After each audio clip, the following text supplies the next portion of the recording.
always, it's my honor and pleasure to be with you here on another brand new episode. Be sure and pop over to understandingautoimmune.com to find about 425 plus episodes as of now and counting. And tonight we have another great episode. Tonight we're going to do something a little bit different. I've invited my dear friend Liberty Forrest, and kind of interviewing me a little bit and chit and chatting. It's not really structured about a very specific type of thing, other than I recently got back from a trip. It was the first big long trip since the pandemic. I was in several different locations, including going outside of the United States, which was fascinating. I was talking to Liberty about some of the things I wish I had done. I think I'll do different next time. And she also has traveled recently. She actually had to travel and move during the pandemic across the pond, as we say. So she's going to share some of her insights about traveling. And I'm going to use this term traveling while disabled. I kind of bristle at that idea, but I think it's the best descriptor I have right now. So I'm going to use that. But let me introduce Liberty. Her name is Liberty Forrest. She's an award-winning author, speaker, and contributor to numerous publications, including Huffington Post, and she is a senior contributor to Sports Ed TV, and she's a lover of really dopey jokes, as well as the creator of the wonderful cartoon Witchy. And I always love Witchy's take on life. It always makes me smile when I see Witchy cartoons. So welcome, Liberty. Thanks for being on the show. Oh, thank you so much for the invitation. It's always a pleasure to chat with you, whether it's for fun or for your show. And Witchy always appreciates it too. Thank you. And say hi to Witchy so she knows that I'm thinking of her. Now, I wanted to talk about travel, and I didn't really have any experts in mind. It wasn't really about being experts. I just wanted to share some insights, some learnings that I had. And you and I were chatting just as friends not too long ago, and I said, let's talk about this, because I know you recently actually moved. Mine was just a trip, so it's like a couple of suitcases. You actually had to do a big thing where it's like everything is going with you. One of the things I wanted to share is like just some top tips about travel right now. And does anything come to your mind right away when I say what would be the number one top travel tip when you're, I hate the term disabled, but everybody knows what I'm talking about. So I had one of those collapsible canes. They're so great. They just sort of fold up and you can stuff them in a bag, and it's fabulous. So, but I had been hoofing it all through this airport, and I had booked one of the seats with the exit door, and they ask when you book it, are you physically able to remove the door and do what you need to do in such an emergency? And I said, sure, but it wasn't an issue. My arms are good, my legs are good. I could have stood up, opened the door, and help people out. But when they saw me get on the airplane with that, and they saw what seat I was at with the cane, that is, and then they saw what seat I had. Oh no, we can't put you there. Not allowed to put you there. No. And I said, but really, look, I'll show you I can walk with, it's just for the long distances. Really, I'm okay. And they weren't having it. You and I talked about this recently, and you did make a good point that, yeah, they have to kind of play devil's advocate, I guess. And some people would say that when it wasn't the truth, just because they wanted the leg room. But in my case, it really was the truth. But, I guess, yeah. But I guess what I'm saying is, if you don't absolutely need the cane and you could be okay in that situation, put your darn cane in your carry-on bag. Although I have a little tale about my cane too. Those collapsible kinds technically are called walking sticks. And then, it's this definition of what is a medically needed device. And then you could get into the semantics of how needed is it? And mine too, when I get tired, I do find that I just like the safety and security of my walking stick. I can walk through an airport without it, but it's just easier sometimes if I'm exhausted after a 12-hour flight. To have it there makes me feel safe, and that's always important. Recently, I had mine, and it was in my carry-on, so I wasn't using it at the time. It was the beginning of the flight, and it was actually taken away from me because it was not a medically supervised device like a cane. They called it a walking stick. And I suppose technically it is, but I use it because my other devices don't compact. And I love this particular walking stick because, like you said, you can fit it in your carry-on if you're not needing it. And it's just easy to carry with because the big canes don't work in the overhead compartment the whole way. And so I wasn't going to give my walking stick up. So you're at an impasse, right? I went back to the airlines and they agreed to check it. But unfortunately, when it's checked alone, anyway, long story short, it ended up getting destroyed during the checking process, which it's like, well, what are you going to do? I talked to a TSA security agent from a different location afterwards about it. Like, okay, what would you do? And I was a little frustrated. I understand that thinking, but I sort of sarcastically said to them, so should I bring my disabled parking permit and a letter from my doctor? And in all honesty, he was being very honest. He said it wouldn't hurt. And I Wow. thought, oh my gosh, how much documentation do we need to carry? But the more I thought about it, I think it's a good idea to have plenty of documentation. So Yeah, but I never would have thought you'd need that for a cane. And what the heck is the difference between a cane and a walking stick anyway? I yeah, mean, obviously you're using it to help you walk. So, hello, people don't usually do that unless they need it. I'm a little unclear on the difference myself. And since I had gotten to that distant location through 4 different TSAs, I'm a little surprised that it happened on the 5th, on the 5th leg of my travels. At that point, it is what it is, and you just have to deal with it. You have to roll with it. And so anyway, I wasn't happy about it. And then I certainly wasn't happy that by the time I got it back from the baggage claim and everything, it had been destroyed. Yeah, it looked like it was in pretty rough shape. I Poor showed it to thing, Liberty before we started on the lost interview. its head. It did get messed up, but anyway, the other thing I was thinking about documentation is one of the descriptions of autoimmune is oftentimes it's an invisible illness. I hear this all the time, like, well, you look fine. Well, maybe right now in this moment I am fine, but I never know when I'm going to get tired and my symptoms will increase, or a flare will happen and it be very vivid in symptoms type of thing. And so one of the things I was thinking about when I sarcastically mentioned a letter from my doctor is probably a good idea to get a letter from my doctor describing the labels and some of the common things, because balance can become an issue for me when I get tired. And I don't want people to think maybe I've imbibed at the local airport bar too much, and that this is really a medical issue that my balance is off. Yeah, you don't want them not letting you on the plane because they think you're loaded. Yeah, exactly. Exactly. So definitely for me, I decide I'm going to get some sort of letter that, maybe I don't need the walking stick the whole time, but I use it. It is a medical device. And some of the more common symptoms that might be confused for something else, because it would have been, okay, giving up my walking stick was one thing, but, being left in the terminal because they're thinking one thing and it's really not, it's a flare or what have you. That wouldn't be cool either. So I guess Oh, I'm just going to have to do it, even though I feel like it, I don't need to be nannied, but I guess I'm just going to, I'm thinking that's what I'm going to be doing. well, I guess better to be safe than sorry. Although that doesn't always work. I have a different documentation issue that happened when I was moving back to Canada from England last year. And it was a couple of things. First of all, I discovered to my horror that they no longer allow Canadians into Canada without a Canadian passport. And I've been traveling on my British passport for probably 20 years and never had a problem. I was back and forth. I think this was my 42nd trip across the pond coming back. So I've been back and forth a lot on my British passport, never had an issue. Well, now I wasn't going to be allowed back in without a Canadian one. And I didn't, because I was moving back to stay with a friend who was terminally ill, to stay with him for the end of his life. I didn't really have time to waste.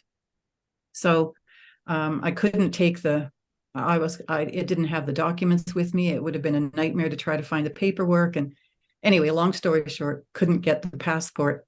but I did find out I could get something called special authorization within 10 days of travel. So I applied for that, got that. And then part two of the documentation issue was moving my stuff. I didn't have a lot to move. I left most of it and just was shipping back personal belongings. And I knew from a previous move back here, you needed paperwork. So I asked the removal company for the paperwork. Oh, no, you don't need any. And I said, yeah, I think you do. No, we've been doing this for decades. There's no paperwork.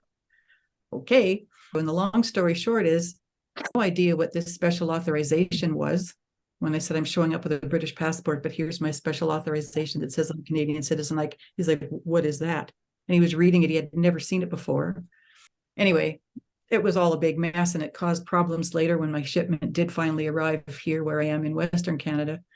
So, I did my best to sort out the documentation, but I would say certainly make sure about your passport requirements before you leave your country of like where you're currently living or where you're from or whatever. Check, for the citizenship, see if there are any changes, because had I known in those 4 years, this last time I was living in England, I'm sure I would have sorted out my Canadian passport.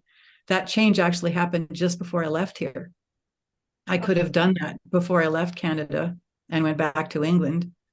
So I would say double, triple check passport requirements, because you don't want to be stuck not having the right documentation to be able to get one if you need it, or even if you lose your passport. How do you get a new one? You go to an embassy, well, you still need some kind of documentation.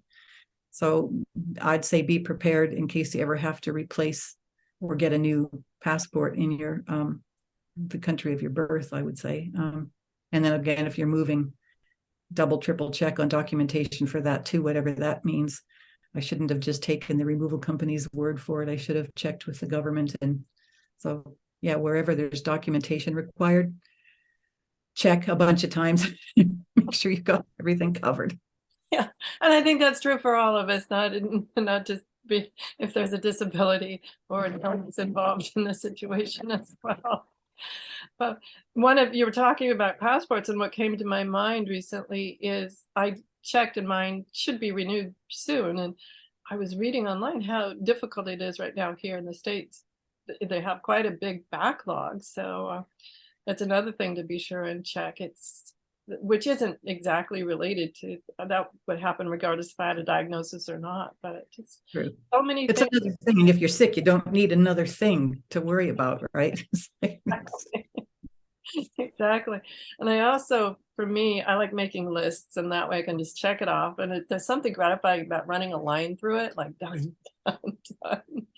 And you can check beyond going on Dr. Google, which I'm always like, there's good things and there's not so good things on there. So double check your sources too. Don't just believe some old travel blog about something. Check with the embassies where you are going, check with the State Department, and the state departments of the places you're going, and just find out. Because another topic, I love this, we're just random all over here, just as I mentioned in the opening for all of my beautiful community here, it's just Liberty and I talking about our travels and things like that, and hoping that you guys can get out there and see the broader world too. And that now that the world's opened back up, that thrivers and being able to get out there. But one of the things that we're talking about, documentations and things, I'm going to do a kind of a left-hand pivot here. And this is not, when I say this word, this is just not the big C word, but is vaccinations.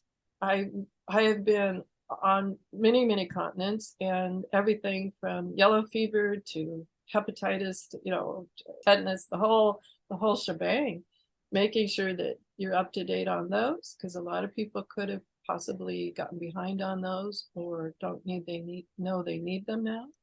But I think it's important that you're up to date on whichever ones you choose to do, or at least to be aware that they're recommended, and you guys will know your medical histories best, whether that's important.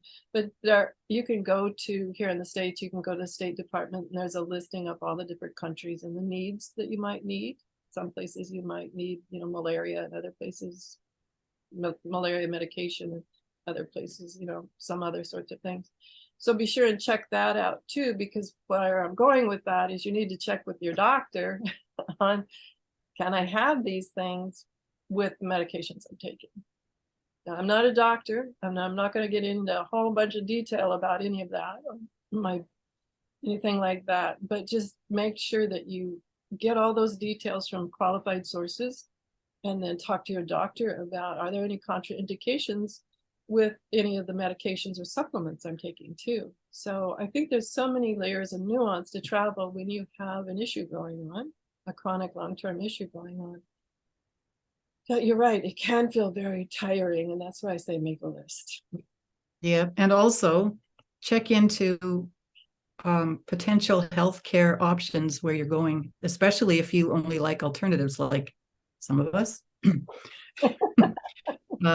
I would be looking for, where can I find an acupuncturist, or where can I find a homeopath, or where can I find, other people, other alternative professions, are there any where you're going? Because it depends on that too. But don't just kind of show up and expect that you're going to find the kind of healthcare you want, whether it's conventional or otherwise. The point is just, might be really great. It might not be really great, because I've heard horror stories too of people ending up ill or injured in a country where you would expect there's going to be at least some level of healthcare, and it was a nightmare. So I think it's important to check what's available, whether it's alternative or conventional or a bit of both, and be prepared before you go with that too. Oh, absolutely. And I've often seen the other parts of that too, where maybe the place has good health care, you just don't know how to access it, nor do you speak the language. And finding people, even a travel agency, something like that, if you want to go that route. But there are places, lots of groups.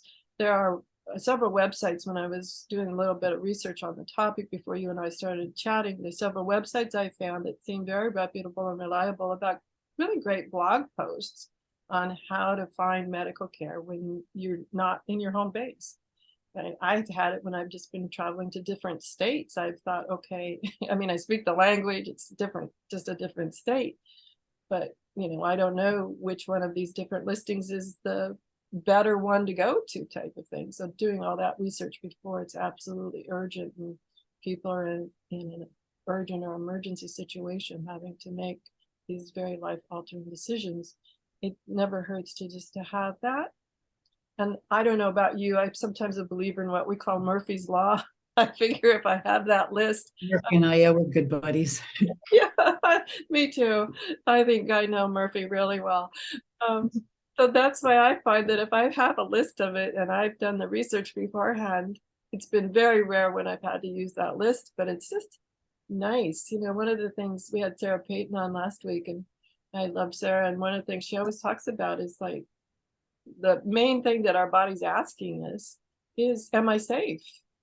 And there's something about this list, and I've done a little bit of research beforehand, that makes my body just go, we've got our list. It may be that we need to use it, and that won't be fun or cool, but at least I have a plan of where to go and how to, and especially if you're going to a location where you may be at best are just rudimentary in the language. That's really important. And I have not done this. I was reading one of these travel blogs with people with disabilities, travels blogs, and I was impressed where they said, I'm not sure how we do it. Maybe you and I can come up with a solution, or put in your comments, guys, in the comment section about how you do it. They were talking about getting some translations of your diagnosis and the medications, because not all medications are called the same depending on the country. But certain brand names change, but the ingredients are the same, type of thing. And I was like, okay, so then my mind went, where do I find a translator? But I thought it was a really good idea to get some of those details of your medical condition translated into the local language, or a more universal language, I suppose. That's a great idea. I know I'm not one to take conventional medicine, but I have had occasion to certainly heard other people talking about that sort of thing. And even common things like antidepressants in England. I'd hear people talking about one in particular that seemed quite popular. And I had no idea what it was, but it just goes by a different name on this side of the pond. And oh yeah, I know what that is. But all that time I was hearing about this other thing. What is that? So yeah, even in a country where you speak the same language, well, sort of. English is not like Canadian English or American English, but generally speaking, uh, yeah, it was, even those can be different in an English speaking country. So Oh, that's and a really yeah, and another thing popped into my mind is check to make sure that what you're taking is legal where you're going. You know, oh yeah. you know, even some prescriptions aren't legal. So make sure that you've checked out these different things that you are wanting to take.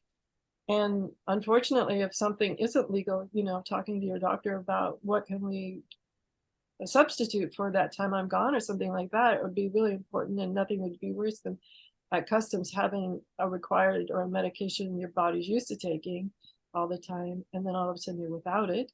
So a lot of medications you have to wean off instead of just stop taking quickly isn't always healthy either. So that boy, Liberty, we're just like getting deeper into the layers of, oh my goodness, this is really sounding like, do I want to stay home? Well, I have another little story that's sort of drug related, but isn't. If I can share it, it's kind of worth a giggle. Okay. And then we'll have And to take a quick commercial break. But yeah, let's you hear you. want to take your break first? No, we'll go out with a giggle. Okay, go out with a giggle. Well, as I was saying, I've traveled back and forth from Canada to England many times, and I never had an issue. And I kind of tend to dress like a hippie. I like long, flowy, ankle length skirts and gowns and dresses and that sort of thing, and capes, shawls, and drapey things. Never had an issue until one summer. And everywhere I went, every time I went through security somewhere, I was getting pulled aside, and they were treating me like I was, they're checking through my stuff. And on the last flight, they asked me about this that I was wearing.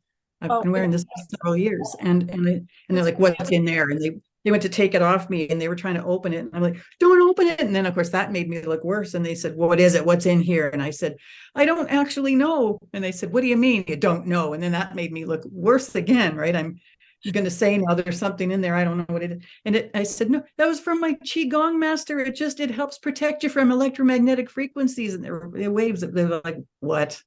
So they hauled it off and had to test it. And I'm thinking, they were giving me the dirtiest looks. I was terrified. I knew there was nothing in there, but I was hoping they weren't going to open it. I didn't know if they were going to wreck it. But of course it came back fine, because there's no cocaine or anything in this. I don't even know what's in there, if anything, but that's why I've been pulled over all those times. They thought I must have some drugs on me because of this. So if you have anything like this, or if it's sometimes the people wear a thing like that that's carrying a bit of a deceased relative or loved one, don't wear it. Pack it. Yeah. Well, I see you wear it all the time. I didn't know what it was for, but yeah. So yeah, and oftentimes if you'll run into people who don't believe in those sorts of things, and you will get the side eye, and sometimes if they're in positions of authority, that would be awful too. So yeah, put it in the carry-on. I want them running your grandma's ashes through the coke detector, right? So just don't wear stuff around your neck that looks like it contains something. Okay. Well, good advice. Good advice. And with that, we'll take a quick commercial break. We'll see you in just a minute. We were talking about all sorts of things, and when we ended, we were talking about a piece of jewelry, or this is a medallion that Liberty was wearing and got called over for.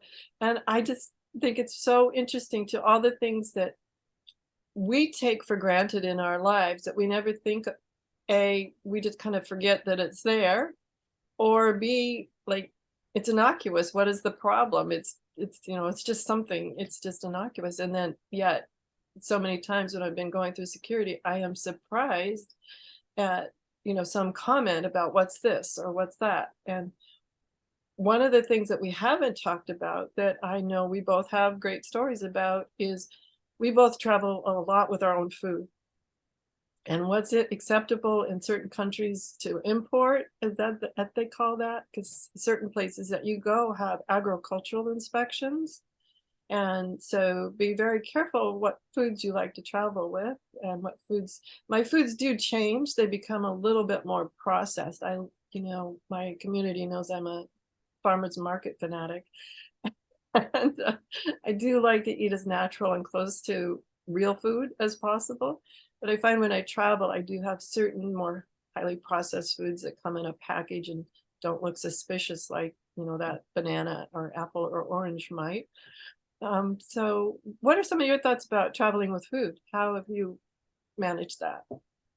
First of all, definitely checking what's safe and or what's allowed. But then there's an interpretation of that. Like I remember one time, I know from going back and forth to England, not allowed to take dairy products or meat products and um, plant products and that sort of thing. But thinking plant products, I wouldn't have thought of fruit, but yeah, it grows on a plant. So didn't think about it.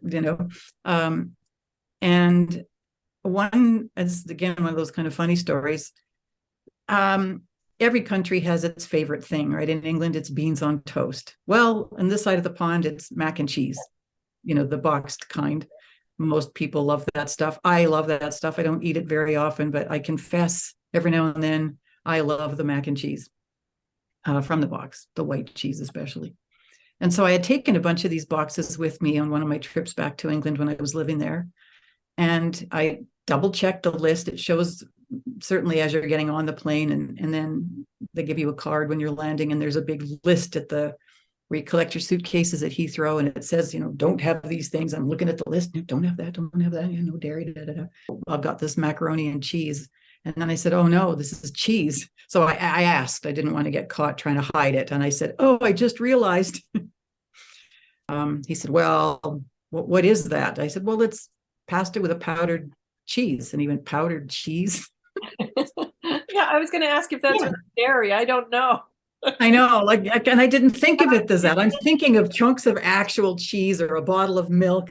But yeah, I didn't think about a box of mac and cheese as dairy. Probably with good reason. But he let me. He said I probably shouldn't, but I'll let you take it through. But yeah, kind of. Keep in mind about that too, though, is how much you're quote unquote importing. I have an oatmeal that I love, and it's gluten-free, and I know I can eat it. I've never had an issue with it. And oftentimes finding food is tough. And so not my favorite, but if, it's filling and a nice go-to in a pinch, I have a collapsible hot water kettle. I love it. It's made out of silicone. It's a little bit heavy, so I pack it instead of keep it in my carry-on. But so I can heat up my own water and make this gluten-free oatmeal that I like. And this last trip, because I was going to be gone so long, I had 12 little boxes of that. And in one of the locations, like, are you importing this? No, I'm going to consume it. But it was a question of, why are you traveling with, so much food, and getting people who aren't familiar with food sensitivities to understand, like, why are you bringing a small grocery store in? So. And why would you smuggle oatmeal? That's the bigger question they should be asking themselves, really. Or mac and cheese with powdered white cheese that may or may not be cheese. That's true. I can always find fruit in locations, but one thing, I don't think they do it anymore. This was years ago. A particular airlines, I travel all the time still, and I haven't had it recently. And this time on this trip, they did not offer fresh fruit. It was all prepackaged types of things. And what was fascinating to me, this was years ago, they'd come around with a basket and offer you, some snacks and things. And I just mindlessly grabbed one because I thought, okay, I'm not hungry right now, but I'm going to throw it in my carry-on. And by the time I get to the hotel, I'm going to be hungry. It's going to be late. I may not find a place open, so I'll just have that piece of fruit. Well, what I didn't realize was you can't import that piece of fruit to this particular location. Now, luckily, I, said, well, but that's a so-and-so. They handed it to me on the airplane. I've heard horror stories of getting people that aren't too understanding, and you can get in all sorts of trouble for importing fruit, even if it was given to you by the plane, by the airline. Luckily, the person I had was rather understanding and confiscated my banana. But at least it blew over and it was not a big deal. But it did remind me to be very mindful of, what you throw in your carry-on just mindlessly once you're kind of out of, into that secure area of the landing and loading and what you're picking up. Yep. I was surprised with my daughter trying to fly from England to here with a baby. She was about a year old. And she had taken some food on the plane to feed the baby, of course, during the 9-hour flight, and wouldn't let her on the plane with it. And then she said, what am I going to feed my baby? Because they didn't, maybe it was at the other end. Because I know there was some issue with, well, then what am I going to feed her? Because they weren't feeding her on the plane, even though, because she didn't pay for a ticket, right? She was holding the baby. Right. So now we're not going to feed the baby. And it was formula. I think it was formula in the bottle, or there was some issue with, and, having too much liquid or something. Well, what am I going to feed my baby? And so there were problems with that too. So I'd be double, triple checking what you can take on for a baby, and or in general, and then working within those rules with what can I feed my child? If they're not old enough for actual food, then what do you do? Yeah, or how you take it on, because I've had certain dehydrated type products that I take through security, but then I buy a couple of bottles of water once I'm through security and throw those on. So I always have access to water that I know. I hear horror stories. I don't know if they're true or not, guys. I have no clue, but I hear horror stories. You're not supposed to drink the water on a plane. I don't know. The planes I go on, when they do the little cart, the water comes out of a national brand bottle that they open right there. So I'm like, okay. But I always get a bottle of water, at least one, once I'm through security and all of that, and throw that in my bag. That's always better safe than sorry to have a bottle of water, if nothing else, to be able to wash your hands or something like that. Oh, absolutely. And that reminds me of a time when I was in Spain. I was getting sicker, and we decided to cut the trip short and get back to England ASAP. So it was a late night flight. Like it was leaving at 2 a.m. or something, but the airport had a water problem. The water was all shut off. So the toilets were overflowing. You couldn't flush them. There was no water to wash your hands. There was nothing open to get a drink or get any food. Not that I was terribly hungry, but I certainly wanted a little bit of something, wanted something light. I would have thought there'd be a restaurant or something where you could get a bit of, a cup of soup or something, but nope, everything was shut down. And couldn't get a bottle of water or anything. And we just had to sit there in the airport for hours. Then the plane was delayed. And then it was a couple hours back to England. It was miserable. And what I would have given to have a couple of safe snacks and as you said, a couple bottles of water. I normally put water, like you, go through security and then would get water on my long flights across the pond, but didn't think of it on a short flight, a couple hours from Spain to England. We just wanted to get to the airport and get me home because I was really unwell. And then there was nothing at the airport, and it was just, it was a nightmare. Don't expect that either, but.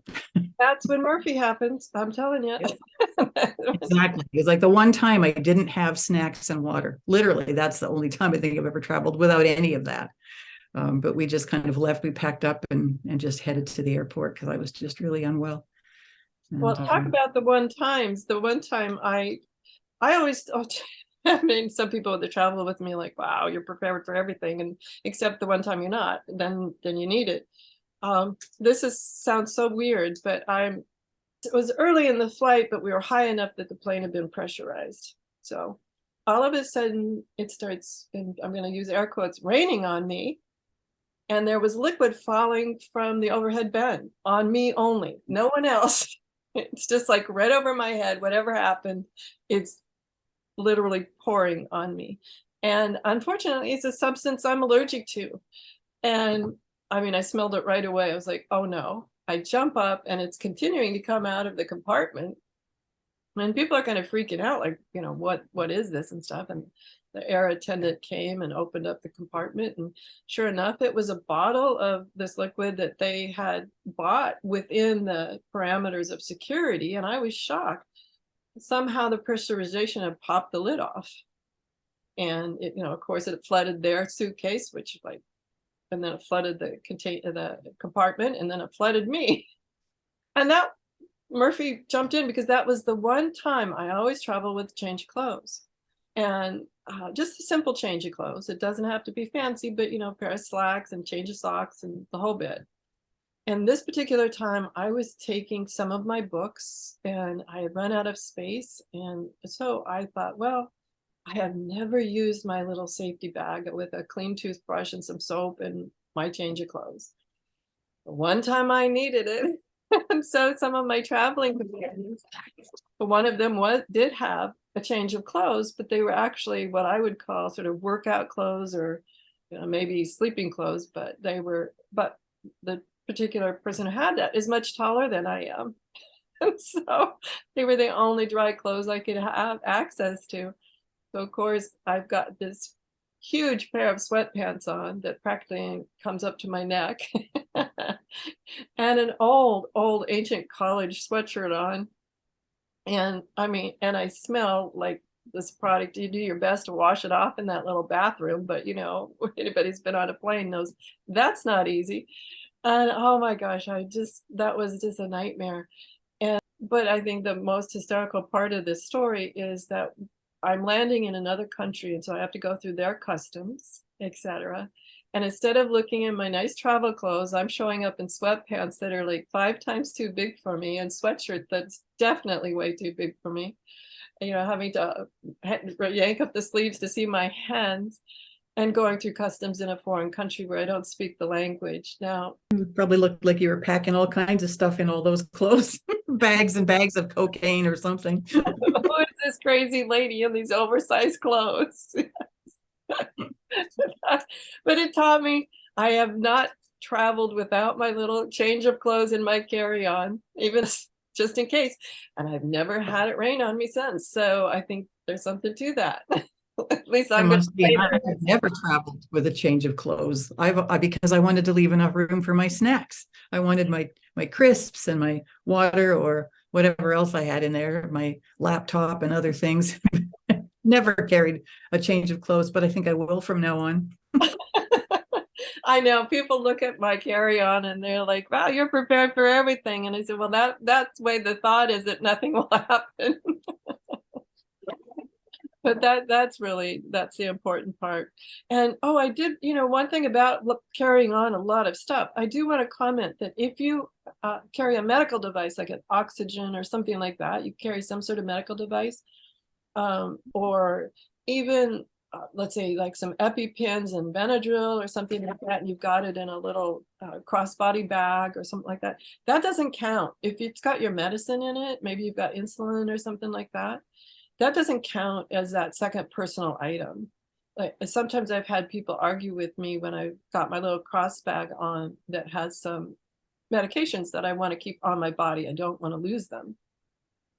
And then I've got my under the seat bag and I've got my carry-on. They're like, you got 3 things. And then I show them that it's medication. And so guys, that if you're carrying a medical device or medications in a separate bag, that doesn't count as a third item. And at least technically it doesn't. You might have, who knows, when you're in a position of being, kind of like with the cane where they said, no, that's a walking stick, not a cane. But just so you know that for most of those medical devices, that doesn't count as a third item. You can technically carry that on board. That's good to know. I'm really phobic about being sick. And I always travel with enough ginger root capsules at the ready, because about 6 hours into the flight, I'd need to take another dose to make sure I didn't get motion sickness. And there was always some question for a while there, especially after the trade center's misery, about what you could travel with and what you couldn't. And I got really clever one time and I thought, well, I used to keep them in a little tiny plastic zipper thing, zip bag. But I thought, I don't know if I'm going to be allowed to take these with me, and I'm darn well not going to get motion sick. That'll finish me. I'll just be in pieces. So I tucked them in a little bit of plastic into my, shall we say, upper undergarment and thought, that'll be safe, because then it's, it's nothing. I'm not trying to smuggle anything bad, but I don't want to take the whole bottle and have them chug it. And I didn't want to even just have the 3 in the Ziploc bag or in the carry-on and wonder what that was and chug it. Now, Liberty, So, everybody else right now is going, we see this coming. So go yeah, ahead. yeah. So Murphy, of course, the one time I decided to just tuck it in my bra, it kind of had popped out, and the woman was patting me down. She's like, "Oh," and then I kind of pulled my top down, and you could see it hanging out. I guess because of my movement, I might have tucked it in better, but no, it was on its way out. It was going, "Hello, I'm in here."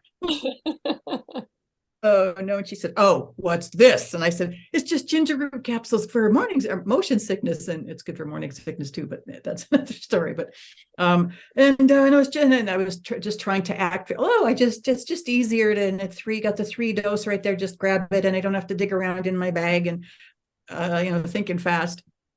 Because it wasn't anything illegal or illicit. It was just, anyway, I was scrambling for a reasonable defense, which seemed to work.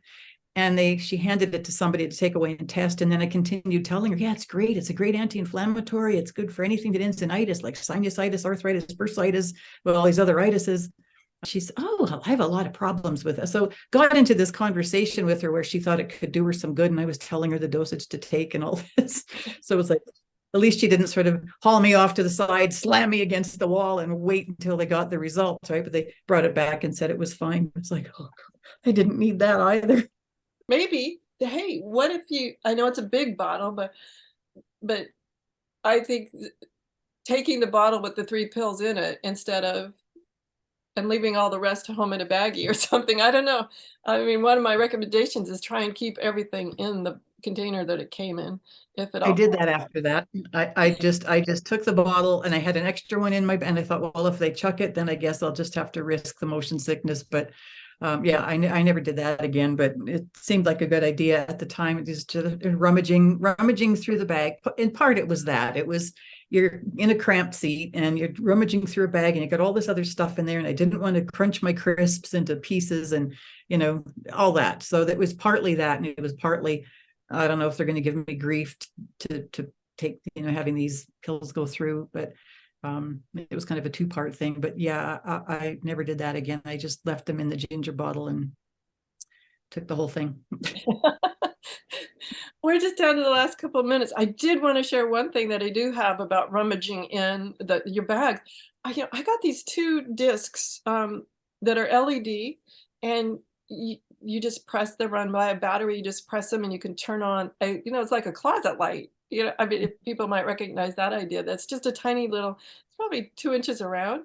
I keep those in both my big carry-on that I put overhead, and I keep them in the under seat carry-on because it's kind of big, and also a big cavernous hole when you're trying to lean down in your seat and pull that out. And I keep those little push-on lamps in my carry-on bags. And like I said, they're 2 inches. I got the really small kind. But boy, that light sure helps. To use one of those I had a very old car, and the dash lights didn't work at night. So I stuck one of those on the steering column and would just turn it on at night so I could see how fast I was going, make sure I didn't get speeding tickets. One thing I've got, though, and I didn't think about it, is a tiny flashlight. It's about 2 or 3 inches long. That it's a key ring. It attaches to your keychain. So and then you just hit the bottom, and it's a really bright light. So you could also do that. Yeah. Absolutely. But I've seen those. They're great little closet lights. Yeah, that's it. Anyway, Liberty, we're just down to the last couple of minutes. Tell everybody how to get a hold of you, that they want to read some of your novels or some of your great writings, and share your website about all the other wonderful work you do. Oh, thank you so much for that, all those kind words. I appreciate that. Website's probably best. It's just libertyforrest.com, and they can contact me there. Her last name is spelled with 2 R's, Forrest, libertyforrest.com. You can find out more about her there, and find some of her novels and her nonfiction writing as well. And she's got a great YouTube channel, so check that out too. And that's Liberty Forrest, and I'm Sharon Saylor from SharonSaylor.com. As always, thank you for being here and spending this time together. And I hope you guys go out and have some adventures now that this crazy 3 years has passed, and you can find some time, even if it's in your local community, go out and have some great adventures and share them in the comment section with us. Like, what are you doing now? How are you enjoying it? And everyone, have a great week. Like I said, whatever your adventures, join me next week for another brand new episode. The information provided on the Autoimmune Hour, Understanding Autoimmune, and Life Interrupted Radio, including the websites understandingautoimmune.com and lifeinterruptedradio.com, plus social media, is for educational purposes only. What you read, hear, and see on the Autoimmune Hour, Understanding Autoimmune, and Life Interrupted Radio, and its websites, and other media outlets is based on experience only. The information should never be used for any legal, diagnostic, or treatment purposes.